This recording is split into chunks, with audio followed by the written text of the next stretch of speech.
तो दोस्तों, एक और नया दिन और मैं बलजीत परमार हाज़िर हूँ एक नई कहानी, एक नया किस्सा लेकर। आज का ये एपिसोड हम हिमाचल प्रदेश के एक पहाड़ी शहर कसौली से कर रहे हैं। काफ़ी हिस्टोरिक शहर है हिमाचल का। चंडीगढ़ से ज़्यादा दूर नहीं है, लेकिन ऊंचाई बहुत है। यहाँ से चंडीगढ़ की लाइटें नीचे देखी जा सकती हैं अगर आसमान साफ हो तो। ये शहर मशहूर इसलिए भी है कि यहाँ पे हिंदुस्तान के बहुत बड़े पत्रकार और लेखक खुशवंत सिंह, उनका यहाँ पे घर है। रिटायर होने के बाद वो ज़्यादा समय यहीं पर बिताया करते थे। मैं कल सुबह दिन चढ़ने पे उनके उस घर पे भी जाऊँगा और उनकी याद को ताज़ा करूँगा। हर साल यहाँ पे दुनिया भर से आए लेखक, राइटर्स, जर्नलिस्ट, पोइट्स, उनकी एक मीटिंग हुआ करती है। वो जगह भी देख के आऊँगा। खैर, आज की कहानी वापस मुंबई आपको लेके चलते हैं।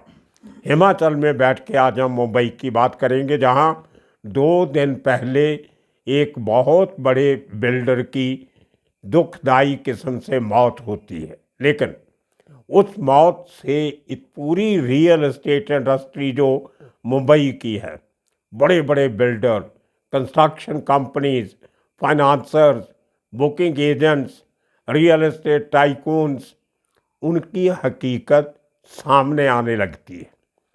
किन हालात में से मुंबई की रियल एस्टेट निकल रही है, उसका जायज़ा इस शख्स की मौत से भली भांत लग सकता है। ये कहानी बनाने के 2 पर्पज़ हैं। एक तो जैसे ही इस बिल्डर की मौत की खबर आती है तो लोगों को ऐसे लगा कि शायद वो शख्स जो एक ज़माने में अंडरवर्ल्ड डॉन अमर नायक का खासुल खास हुआ करता था, उसकी मौत हुई है। ये ऐसे हुआ क्योंकि दोनों का नाम एक ही है। जो अमर नायक का खास आदमी था, पारस शाह उसका नाम था, वो अमर नायक के बहुत करीबी था। और आपको शायद जो मैंने अमर नायक के जो 3-4 एपिसोड किए थे, उसमें वो किस्सा बताया था जब अमर नायक को विजय सलाचकर ने अरेस्ट किया था, तो वही पारस शाह ने 5-10 करोड़ की ऑफ़र दी थी कि इतना पैसा मेरे पास अभी है, मैं आपको देता हूँ, अमर भाई को मारिए मत, इसका एनकाउंटर मत करना। खैर, वो डील तो हुई नहीं और अमर नायक का एनकाउंटर हो भी गया। लेकिन वो पारस भाई अपने दोस्त को बचाने के लिए आधी रात को पैसा लेके पुलिस स्टेशन पहुंचा था। और जब इस पारस भाई की डेथ होती है तो बहुत से लोगों को ऐसे लगा कि अमर नायक का जो दोस्त था, उसका वेल विशर था, उसकी डेथ हुई है। लेकिन कुछ ही पलों में जब हमने इंक्वायरी की, पूरा पुलिस सोर्सेज से बात की, अमर नायक के भाई अश्वन नायक के दोस्तों से बात की, तो खुलासा हुआ कि मरने वाला ये शख्स, इसका नाम तो पारस है, लेकिन ये वो पारस नहीं है जो अमर नायक का दोस्त था। खैर, कहानी उससे बदलती नहीं है, हकीकत बनी रहती है। अब ये पारस भाई, पारस पोलकर, ये मुंबई के काला चौकी इलाके का रहने वाला है। वहाँ पे कब्बेवाड़ी नाम की एक ज़माने में कॉलोनी हुआ करती थी।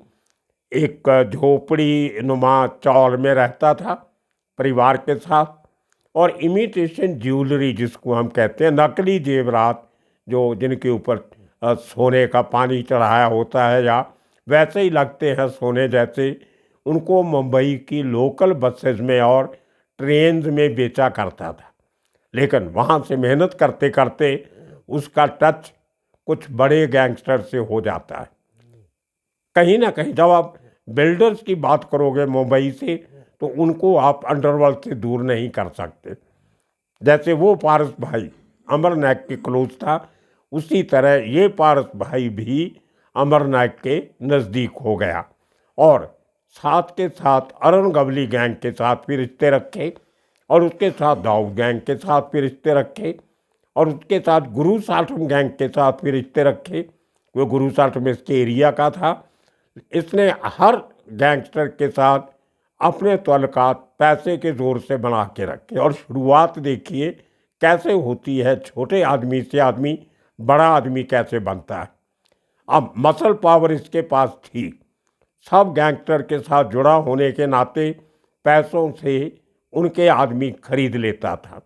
उनको साथ लेके गरीब लोगों की झोपड़पट्टियाँ, उनको काबू करना और उनको जो स्लम रिहैबिलिटेशन अथॉरिटी महाराष्ट्र की है, जो पुरानी छोटी इमारतों को गिरा के नई बड़ी इमारतें बनाने की परमिशन देती है, उस स्कीम के नीचे इसने पुरानी प्रॉपर्टीज़ खरीदनी शुरू की।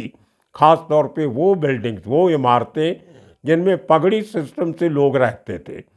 मतलब जो लोग वहाँ रहते थे उन्होंने घर किराए पे लिए हुए थे। किसी ने 50 साल पहले, किसी ने 100 साल पहले, किसी ने 20 साल पहले। मालिक उनमें से कोई नहीं था। तो उसको पगड़ी सिस्टम मुंबई में एक होता है, शायद बाकी शहरों में भी होता है, आप जानकार होंगे उसके। तो उस किस्म की इमारतें खरीदनी मालिक से। मालिक और होता था, किराएदार और होते थे।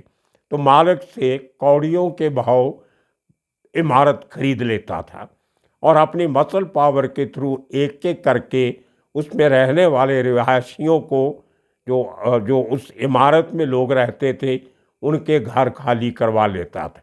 अपनी मन मर्जी के पैसे देने, डरा धमका के घर खाली करवा के, पुरानी बिल्डिंग गिरा के एसआरए के नीचे नई इमारत खड़ी कर देते थे। एसआरए के नीचे आपको सरकार एक सहूलत देती है कि पुराने लोगों को एक, उस ज़माने में 280 स्क्वायर फीट का घर देने की बात थी कि सबको 280 स्क्वायर फीट का घर दे दो और बाकी के जो बड़े घर आप बनाओगे, फ्लैट बनाओगे, वो आप ओपन मार्केट में बेच सकते हो। बहुत बड़ा करोड़ों की रकम उस ज़माने में लोगों ने कमाई। ये अर्ली 80s में स्कीम शुरू हुई और आज तक चल रही है। तो इस भाई ने क्या किया, पारस भाई ने, इसने एक बहुत पुरानी इमारत थी इंदौर के महाराजा की, मध्य प्रदेश की इंदौर स्टेट के राजा महाराजा जो पुराने ज़माने के थे, उनकी एक हवेली नुमा कुछ इमारत थी काला चौकी एरिया में। उसको कोई 2.5-3 करोड़ में खरीदा। उसमें 2-4 उनके नौकर वौकर रहते थे, बाकी गिरने वाली इमारत थी, कोई वाली वारस था नहीं। राजा महाराजा खत्म हो गए देश की आज़ादी के बाद, तो उसकी कोई निगरानी करने वाला नहीं था। तो उसको 2.5-3 करोड़ में खरीद के इस आदमी ने एसआरए का प्रोजेक्ट बनाया, जिसमें इसने, क्योंकि अपने पास इतना पैसा अभी नहीं था, जो 250-300 करोड़ लगना था वो लगाने के लिए नहीं था। तो इसने एक वहाँ पे बिल्डर कंपनी है मुंबई में, रौनक बिल्डर, उनके साथ सौदेबाजी करके, कहते हैं बिल्डर जो रियल एस्टेट के सोर्सेज हैं, कोई 150-200 करोड़ में ये प्रोजेक्ट उसको बेच दिया। लेकिन अपना कुछ हिस्सा 5%, 10% वो साथ में रखा कि जब वो बिल्डर डेवलप करेगा तो इसको, इसका कमीशन एक तरीके से आप मानिए वो इसको दिया जाएगा।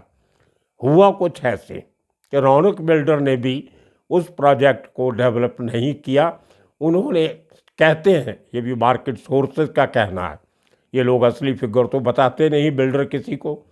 तो लोडा बिल्डर्स को, बहुत बड़े बिल्डर हैं मुंबई के, उनको कहते हैं कि 400 करोड़ के करीब की रकम से रौनक बिल्डर ने वही प्लॉट उनको बेच दिया। तो उन्होंने उसको डेवलप किया नहीं किया, वो लंबी चौड़ी कहानी है। लेकिन इस आदमी को जो इनिशियल अमाउंट मिला उस बिल्डिंग में से, जो रौनक ने इसको दिया था, उससे इस शख्स ने, पारस भाई ने, एक दूसरा प्लॉट लेके वर्ली में लिया, एक काला चौकी में लिया दूसरा प्लॉट, उसको खाली करवाया, उसमें एक 25-26 माले का फ्लोर्स की इमारत बना दी, जिसके 23rd फ्लोर पे ये आदमी खुद रहता था। वो एक प्रोजेक्ट इसका डेवलप हुआ, उसमें इसने काफ़ी सैकड़ों करोड़ रुपये कमाए। अपना पैसा था, उसमें से 60% पैसा तकरीबन ब्लैक में होता है, 40% वाइट में होता है। तो इस शख्स ने वो पैसे से वर्ली में एक बहुत महंगा इसी किस्म की पुरानी बिल्डिंग खरीदी, उसमें से लोगों को निकाला, उनको रहने के लिए किराए पे घर लेके दिए और वो प्रोजेक्ट को डेवलप करने लगा। लेकिन तभी मुश्किलातें बढ़नी शुरू हो गई। जो मंदी का दौर आया, उसके बाद कोरोना आया, पूरी इंडस्ट्री डामाडोल थी, प्रॉब्लम में थी, फाइनेंसेस कहीं से आ नहीं रहे थे, लोगों के पास घर खरीदने का पैसा नहीं था, बैंक बड़ा सोच समझ के पैसा देने लगे, तो इस आदमी की फाइनेंशियल तकलीफ़ें बढ़ने लगी। जिस आदमी ने 26 करोड़ का टावर बना के लोगों को दिया, तो एक मार्केट में इमेज बना था कि ये आदमी काम पूरा करके देता है, लेकिन अंदर की बात किसी को मालूम नहीं थी। और वो ज़माना आ गया जब इसके वो दोस्त जो अंडरवर्ल्ड के सरगना हुआ करते थे, 96 के बाद जो क्रैकडाउन हुआ अंडरवर्ल्ड पे, उसमें इसके सब के सब दोस्त मारे गए या जेल में चले गए। तो जो मसल पावर इसको मिलती थी लोगों के साथ लड़ने के लिए, उससे ये आदमी हाथ धो बैठा। लेकिन पुरानी जो बिल्डर की आदतें होती हैं, बियर बार में जाना, बार डांस में जाना, जुआ खेलना, तो ये सब जो आदत पुरानी पड़ी हुई थी, जो पैसा बाहर से इकट्ठा होता था उसकी दिखावेबाजी की, वो नहीं छूटी। लेकिन लोग इसको कुछ एक्शन लेने से इसलिए डरते थे कि जितना पैसा ब्लैक में दिया है, अगर कोर्ट कचहरी जाएंगे तो कहाँ से शो करेंगे कि हमने इतना पैसा दिया। तो करोड़ों रुपए लोगों के इसके पास दब गए।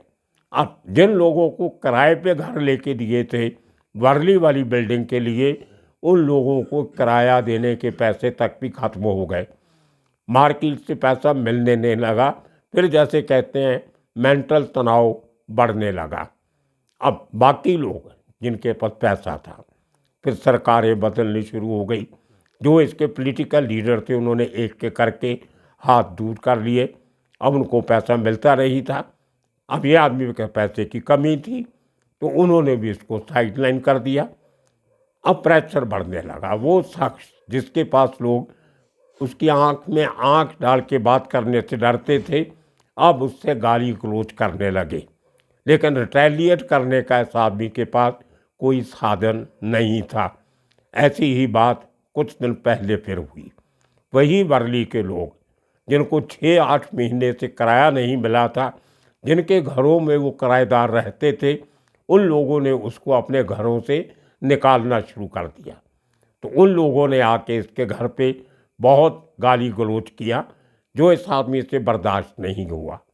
और 3 दिन पहले इसने अपने घर में जो 23rd फ्लोर पे 23वें माले पे है, फ्लोर पे है, वहाँ पे इसने एक जिम बनाया हुआ है। जिम के बाहर एक बालकनी है। तो इस आदमी ने सुबह सुबह 6 बजे अपने जिम में जाके वो खिड़की खोली बालकनी की और नीचे कूद गया। अब वो आदमी जिसने हज़ारों करोड़ों रुपये ज़िंदगी में देखे थे, अपने ही लोगों को किराए के पैसे देने के लिए पैसा नहीं था। बेइज्जती बर्दाश्त नहीं हो रही थी। ऐसा भी नहीं था कि उसके पास प्रॉपर्टी नहीं थी, लेकिन जो प्रॉपर्टी डेवलप करने जा रहा था उसका खरीदने वाला कोई नहीं था। मुंबई में अभी भी जो बड़े बड़े टावर बने पड़े हैं, उनमें 30-35% फ्लैट अनसोल्ड पड़े हैं, कोई खरीदने वाला नहीं है। उजाड़ घर पड़े हैं, जैसे कोई शहर ज़बरदस्ती खाली करवा लिया गया हो। ये हालत है बिल्डिंग इंडस्ट्री की। मकान बन के रेडी पड़े हैं, नए बनेंगे कब बनेंगे, वो लोगों को इतनी इंतज़ार करने का समय नहीं है। लेकिन जो रेडी पड़े हैं, आप चाबी लीजिए और रहना शुरू कर दीजिए, वो भी खरीदने वाले खरीदार नहीं हैं। ये बहुत बड़ी अंदरूनी तौर पे मुंबई का रियल एस्टेट इंडस्ट्री बहुत बड़े एक मुश्किल के दौर से गुजर रहा है। नहीं तो कोई आदमी इस तरीके से अपनी जान खुद नहीं लेता। बहुत बड़ी मजबूरी होगी। और जिन लोगों को इसने आगे अपने प्लॉट बेचे थे, वहाँ से पूरा पैसा मिला नहीं, क्योंकि उन बिल्डर्स के पास भी फंड क्रंच था, वो इसको पैसा दे नहीं सके, क्योंकि सबकी सब डील अंडर द टेबल होती हैं। कोई भी किसी तरह कानून का सहारा लेने नहीं जा सकता। और दूसरी बड़ी बात, अंडरवर्ल्ड का ख़त्म होना बिल्डिंग इंडस्ट्री के लिए, कंस्ट्रक्शन इंडस्ट्री के लिए एक और मुश्किल बड़ा दौर लेके आ गया। पहले ये लोग अंडरवर्ल्ड के सहारे पैसा भी इकट्ठा कर लेते थे और भी तिकड़बाजी चला लेते थे, लेकिन अब अंडरवर्ल्ड की गैर हाजिरी में इन लोगों का जीना मुश्किल हो गया है, मरना आसान हो गया। तो ये एक आपको मैं बताना चाहता था एपिसोड, और इसके साथ साथ अपने आप को कवर करने के लिए और पैसा जो फंसा हुआ वो निकालने के लिए ये लोग ओवर बुकिंग कर देती हैं। बेचने के लिए तो आपके पास 200 घर हैं आपके टावर में, लेकिन आप पैसा 400 लोगों से ले लेते हो, और जब 400 लोगों को पैसा मिलता नहीं, समय पे घर नहीं मिलता, एडवांस आप लेते हो 10%, 15%, 20%, तो सैकड़ों करोड़ों रुपये ये लोग ओवर बुकिंग से इकट्ठा कर लेते हैं। अब जब प्रोजेक्ट कंप्लीट होता है, घर तो 200 को मिलेंगे, बाकी 200 आपकी जान खाते हैं पैसा वापस मांगने के लिए। अभी एग्रीमेंट आपका पूरा हुआ नहीं होता, बिल्डिंग को उसी मिला नहीं होता, आप फिर कोर्ट कचहरी नहीं जा सकते। तो सुनने में ये आया कि इस शख्स के ऊपर 700-800 करोड़ रुपए का कर्जा हो गया था और उतारने के लिए कोई साधन नहीं। तो आने वाले दिनों में इसी किस्म के किस्से कहानियाँ लेके फिर हाजिर होंगे। तब तक के लिए सबका शुक्रिया, धन्यवाद।